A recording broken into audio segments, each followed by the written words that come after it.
There are many theories about the unknown. Some say the woods we see Word and Greg progress through is the afterlife.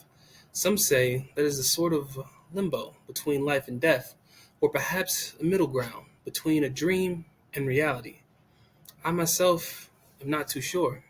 What I wanted to discuss in this video is the dream within a dream, about what can happen when the unknown takes a hold of you and saps you of the hope that is within. But before I can do that, I must first establish the true antagonist of the show. Also say that it's the beast that is the true antagonist, the enemy of our main characters. I would be inclined to disagree. It is the unknown, the very woods itself, that is the true enemy of our protagonists. Just think about it. How much impact does the beast actually have on the main characters? The beast is aware of Word and Greg from the very start, and yet we don't see him try and thwart them in any way up until the very end of the show. There is no trickery from the beast. He does not try to halt the progress of Word and Greg.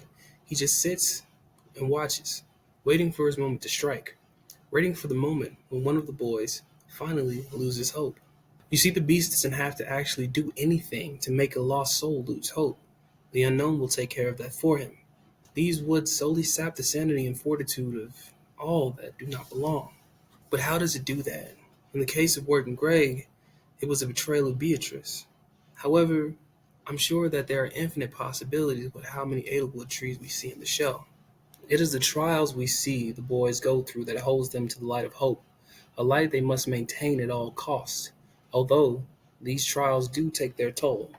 After the boys escape Adelaide, Word's tired of running around the unknown, tired of not being able to find home, but most of all, he realizes just how damaging these woods can be, not only to his mind, but to his very heart as well. So he throws up his hands in defeat. He lays down and accepts his fate. And it's right here, right under this tree, is where I think Wirt and Greg truly die.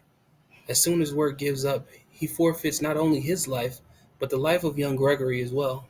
Now, I think Greg could have still made it out of the unknown by himself if he were to leave Wirt, but he would never do that. And it's through this altruism that Greg gets to ascend to heaven alone. Wirt has to stay in the unknown to be turned into an Edelwood tree. Why can't Wirt go to heaven with Greg? Well, I think there are two reasons. One being that once you lose hope, the beast instantly has his hooks into you. Second, he just doesn't deserve to. Look at it this way. Greg is a little boy, not even close to a teenager yet. By all accounts, he depends on Wirt. And what does Wirt do? He turns his back to him and tells him to find his own way home.